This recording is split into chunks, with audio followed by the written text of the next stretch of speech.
Greetings from Paha Sapa, the Black Hills of Dakota Territory, United States of America. Stan Jabalisco here, wishing you all a happy holiday season, however you celebrate it.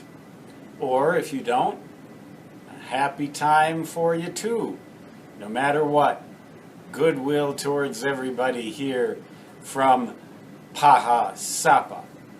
And today I had the opportunity, or I should say probably the necessity, to go down from my fastnesses up here in the heights of the hills to Rapid City to a rescue mission to donate some food for their Christmas dinner.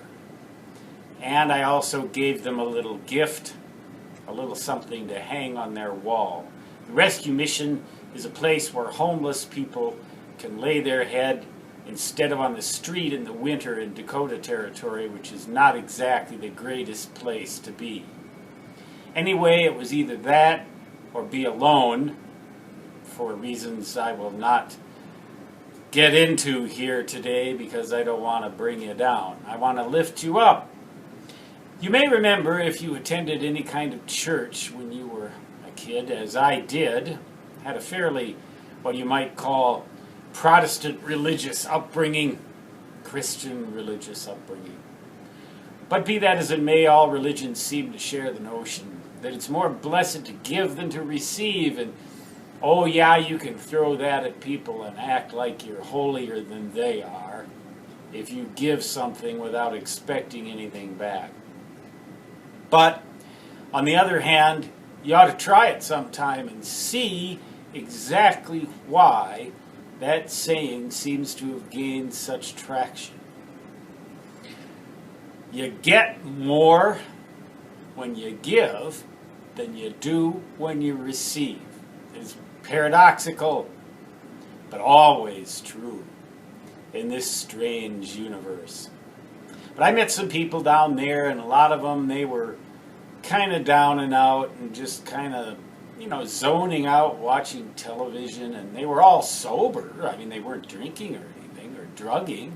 They're just not exactly the happiest campers on the planet. So if you're expecting to go down and contribute something to a place like that on a holiday, and you're expecting everybody to be really happy, guess again. And if you're spending the holiday in a sheltered environment where you have all your relatives and your friends around, and you have all these presents under the tree, or whatever kind of celebration you may have, consider yourself lucky, but also consider that something in your life may be missing.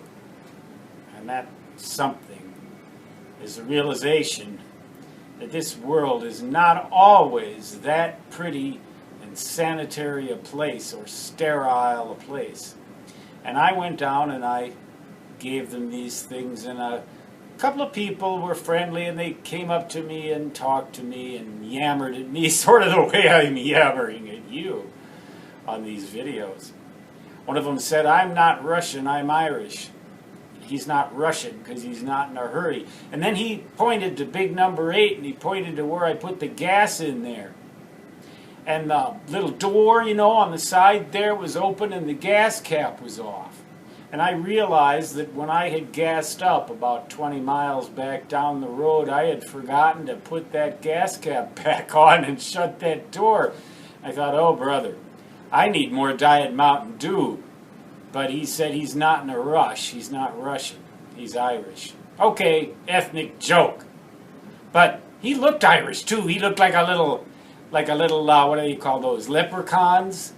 I mean, and he was a friendly guy, and he was talking about stuff. And I went in there and talked to some Native Americans. And I asked this one friendly Native American, they're all friendly, by the way. They're all peace-loving, friendly folks, just about without exception.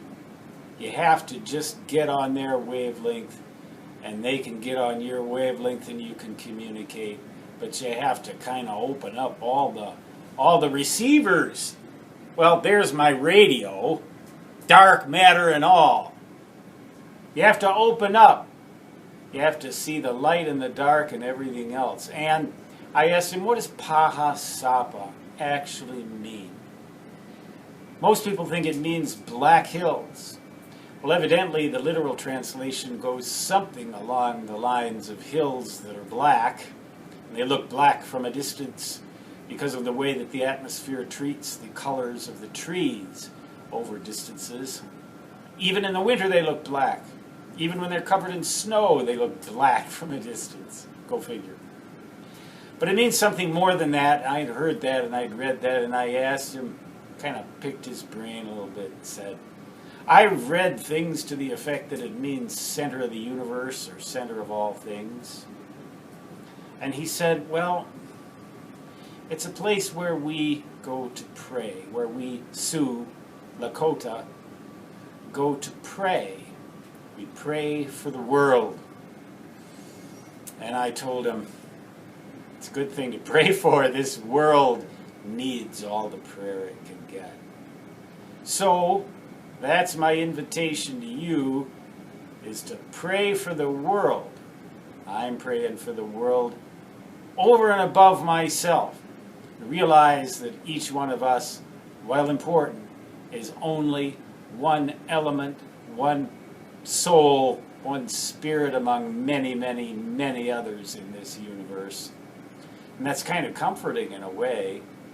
The interesting thing is that when a spirit gives to another, that spirit gets more back than it gave out. So by giving, the whole universe just gets richer and richer and richer. And believe me, it can use all the riches it can get, eh? With that little peculiar note from the Nerd Cave, Paha Sapa, and I won't say Dakota Territory or United States of America. I'll just say Paha Sapa, goodwill to the earth, to all the people therein and all the animals and rocks and everything like that, the whole organism. Stan Jabalisco, signing off until a little more reasonable attitude takes over and I get back to fooling around with the radio in the cave. Is that more sane? You tell me. So long.